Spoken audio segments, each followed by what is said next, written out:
تو اس لیے یہ جو ہمارے پاس لمحات رمضان شریف کی صورت میں آ رہے ہیں، یہ اللہ کی طرف سے ہمارے پاس ایک مہمان آ رہا ہے۔ کس کی طرف سے؟ یہ ازل سے آ رہا تھا، یہ آتا رہے گا۔ اگر ہم تھوڑا سا آنکھیں بند کر کے غور کریں، آج کافی بندے ہمیں ایسے ملیں گے جو اس سال اس مہمان کے استقبال کے لیے نہیں ہیں، اور آئندہ سال پتہ نہیں کس کو یہ مہمان نصیب ہو۔ جیسے ہمارے نبی سارے نبی اور رسولوں کے سردار ہیں، یہ مہینہ سارے مہینوں کا سردار ہے۔ یہ اللہ مہمان بھیج رہا ہے۔ اب ہم اپنے دل سے پوچھیں کہ رب کے مہمان کے ساتھ ہمارا سلوک کیسا ہونا چاہیے؟ مہمان کس کا ہے؟ مہمان کس کا ہے؟ مہمان اللہ کا ہے۔ وہ بھیج ہماری طرف رہا ہے کہ اس مہمان کی مہمان نوازی تم نے کرنی ہے۔ یہ میرا مہمان ہے، مہمان نوازی تم نے کرنی ہے، اور پھر میرے دیے ہوئے میں سے کرنی ہے، میری توفیق سے تم نے کرنی ہے۔ جب یہ مہمان تم سے ہو کے رخصت میرے پاس آئے گا، میں نے اسے پوچھنا ہے، بتا میرے بندوں نے تیرے ساتھ کیا سلوک کیا؟ اگر اس مہمان کو تم نے راضی کر کے بھیج دیا اور اس مہمان نے تمہارے حق میں میرے دربار میں گواہی دے دی، تو میرے بندو معاشر کا میدان ہوگا، یہ بولتا جائے گا، نام لیتا جائے گا، نام لیتا جائے گا، جس کا یہ نام لے گا میں اسے معاف کر کے جنت کا مالک بناتا جاؤں گا۔ اس سے بڑا ہمیں اور کیا چاہیے؟ القرآن والرمضان یشفعان للعبد یوم القیامہ۔ یہ قرآن، یہ رمضان شریف، یہ بندوں کی سفارش کریں گے۔ یشفعان، یہ شفاعت کریں گے بندوں کی۔ کب؟ یوم القیامہ، قیامت والے دن کریں گے۔ جن کے حق میں یہ بولیں گے اور جن کے حق میں یہ گواہی دیں گے، اللہ انہوں نے ہمیں راضی رکھا، فرمایا میں اللہ ان کی سفارش کو قبول کر کے جن نے ان کا احترام کیا، میں اللہ انہیں معاف کر کے جنت کا مالک بنا دوں گا۔ اور یہی خطبہ استقبال رمضان پہ سارے نبیوں کے سردار نے صحابہ کرام کو ارشاد فرمایا کہ مہمان آ رہا ہے، یہ اللہ کی طرف سے مہمان ہے، اس میں تمام چیزوں کا اجر ثواب اللہ بڑھا دیتا ہے۔ نفل پڑھو تو فرض کا ثواب ہے، ایک فرض پڑھو تو 70 فرضوں کا ثواب ہے۔ اجر و ثواب، انعام و اکرام، صدقات و زکوٰۃ کا، ہر چیز کا جو ثواب ہے اللہ اس بابرکت والے مہینے میں بڑھا دیتا ہے۔ تو یہ رمضان شریف مہمان مہینہ آ رہا ہے، اس کے استقبال کے لیے جتنا ہو سکے تیاری کریں قبل از وقت۔ کچھ بندے نا زکوٰۃ رمضان شریف کے اندر ہی نکالتے ہیں، حالانکہ شرعی طور پہ جو زکوٰۃ کا مہینہ ہے وہ شعبان بھی نہیں ہے، اس سے پہلے جو رجب ہے وہ ہے، رمضان سے 2 مہینے پہلے۔ حضور کیوں؟ فرمایا رمضان شریف کے آنے سے پہلے غریب بھی تیاری کر لے۔ اے جناب کہ تسی دار اردے رکھ کے پھر تسی فطرانہ بھی چکیا ہوئے تو زکوٰۃ ہی چکی ہوئے نہیں، وہ فرض ہے، آپ جب بھی ادا کریں گے اللہ نے ثواب دینا ہے۔ جو نفلی عبادات ہیں نا، نفلی صدقات ہیں، انہیں رمضان شریف میں ادا کرو۔ اور میری سوچ یہ ہے کہ اللہ کے بندے کو جب لوڑ پڑے نا، رب کے بندے کو جب ضرورت پڑے، جب دکھی انسان کے دکھ میں صاحب ایمان تو شریک ہو کے، اس کے دکھ میں شریک ہو کے، اس کی تکلیف میں شریک ہو کے، اس کے دکھ کو سکھ میں بدلے گا، پھر ایک نہیں کئی رمضان شریف کے برابر اللہ تمہیں ثواب عطا فرمائے گا۔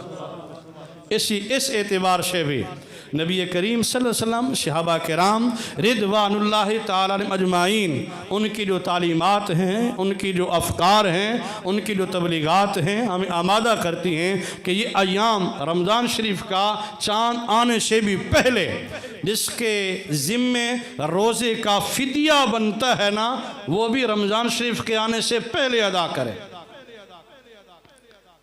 جو شوگر کی وجہ سے روزے نہیں رکھ سکتے، بڑھاپے کی وجہ سے روزے، بھوک برداشت نہیں ہوتی، قرآن کہتا ہے وَعَلَى الَّذِينَ يُطِيقُونَهُ فِدْيَةٌ طَعَامُ مِسْكِين، جو روزہ رکھنے کی طاقت نہیں رکھتے تو غریب کو کھانا کھلانا یہ ایک روزے کا فدیہ بنتا ہے۔ آپ سن فدیہ ایک روزے دا کتنا بندا؟ اللہ کو لینا ہوئے نا اسی آدھے کہ اتنے پرسنٹ، بلکہ حادی کو نہیں ہوندی، جے دینا ہوئے تو پھر تھوڑے تو تھوڑا دینا ہوئے تو پھر جتنا بچت ہو سکے جناب، بچت شریف ہو سکے۔ خیر سے سادہ سی بات عرض کرتا ہوں، مسئلہ سب کو سمجھ آ جائے گا۔ کھانے کے اعتبار سے ہم سارے برابر نہیں ہیں۔ ہم جتنے بیٹھے ہیں ہم سارے اپنے گھروں میں ایک جیسا کھانا نہیں کھاتے۔ جب کھاتے ایک جیسا نہیں ہے تو دیں کیوں ایک جیسا؟ گل سمجھ آ گئی؟ اس موقع تے ساڑھے مولویوں کو بھی ڈنڈی مرائی جاندی جناب، اور دسو اور کوئی راہ کڈو تے سوکھی کڈو، یہ سب سے سوکھی راہ نکال رہا ہوں آپ کے لیے۔ جب ہم سارے کھاتے ایک جیسا نہیں ہیں تو دیں گے بھی ایک جیسا نہیں۔ پھر کیسے دیں؟ فرمایا جیسے تو خود کھاتا ہے نا، ایک ٹائم کا کھانا، دو کا بھی اللہ نے نہیں فرمایا۔ حالانکہ عقل کہتی ہے سیری بھی ہونی چاہیے تھی، افطاری بھی۔ ایک ٹائم کا کھانا کسی غریب کو دے، وہ تیرے ایک ٹائم کا کھانا ایک روزے کا فدیہ بن جائے گا۔ مطلب یہ ہے کہ تو گناہگار بھی نہیں ہوگا، تجھے روزے کا ثواب بھی مل جائے گا، جو آگے کھائے گا اس کا ثواب وکھرا، تیرے دینے کا ثواب وکھرا۔ ایک ٹائم کا کھانا تو کہے اس میں بھی بچت ہو جائے، پھر ہر بندہ گھر میں اپنا حساب لگائے کہ میری اماں ایک ٹائم کا کتنا کھانا کھاتی ہے، میرے بابا جی ایک ٹائم کا کتنے کا کھانا کھاتے ہیں۔ وہ ایک ٹائم کے کھانے کو 30 سے ضرب دے دو، جو حاصل جواب آئے وہ کسی غریب کے منہ میں لقمہ ڈال دو، آپ کے روزے کے فدیہ ہو گیا۔ مسئلہ سمجھ آ گیا؟ اس سے مزید عرض کرتا ہوں، اللہ نے آپ کو آسانی عطا فرمائی ہے نا، ایک ٹائم نہیں پھر آپ 2 ٹائم کا کرتے، سیری کا بھی، اور 30 کی بجائے آپ اس کو 60 سے بھی ضرب دے سکتے ہیں۔ اب حاصل ضرب کے اندر اگر قیمت زیادہ بن جائے، آپ ایک گھر کی بجائے 2 گھروں کو بھی دے سکتے ہیں۔ اسلام کے اندر اتنی وسعت ہے، اسلام کے اندر اتنی گنجائش ضروری ہے۔ تو یہ روزے کا فدیہ بھی رمضان شریف سے پہلے اندر دیا جائے، رمضان کے اندر تو بھی گنجائش ہے، ٹھیک ہے، لیکن افضل اور بہتر جو اعلیٰ کام ہے وہ یہی ہے کہ رمضان شریف سے پہلے ہی اگر اس کا اہتمام ہو جائے تو یقیناً کریم اللہ کی جو رضا اور خوشنودی ہے وہ ہمیں اور زیادہ نصیب ہوگی۔ تیسری اور آخری گزارش، کچھ بندے خام خانہ جی روزے تے ڈر تو فدیہ ہی دے چھڑ دیں، اگر روزہ رکھیا تو مر نہ بنا دینا۔ ایک ہوتا ہے خام خواہ، ایک ہوتی حقیقی طور پہ تکلیف۔ شوگر والے حضرات بالخصوص وہ باہر صورت فدیہ نہیں، آپ ایک روزہ رکھ کے اپنے آپ کو آزمائیں۔ بعض اوقات ایسا ہوتا ہے کہ روزے کی برکت سے بھی اللہ صحت عطا فرما دیتا ہے۔ اگر آپ توڑ نبھا سکیں، چل سکے روزہ، تو تب روزے ہی رکھیں۔ اگر صحت برداشت نہ کرے تو پھر اسلام کے اندر اس کی گنجائش صرف فدیے پہ گزارا کر لینا اور اپنے آپ کو نہ آزمانا، یہ بھی اچھی بات نہیں ہے۔ فرمایا خواہ مخواہ رمضان شریف کا بندہ ایک روزہ چھوڑ دے پھر ساری زندگی قضا کرتے رہے، اس رمضان شریف کا اجر ثواب اس بندے کو نصیب نہیں ہوگا۔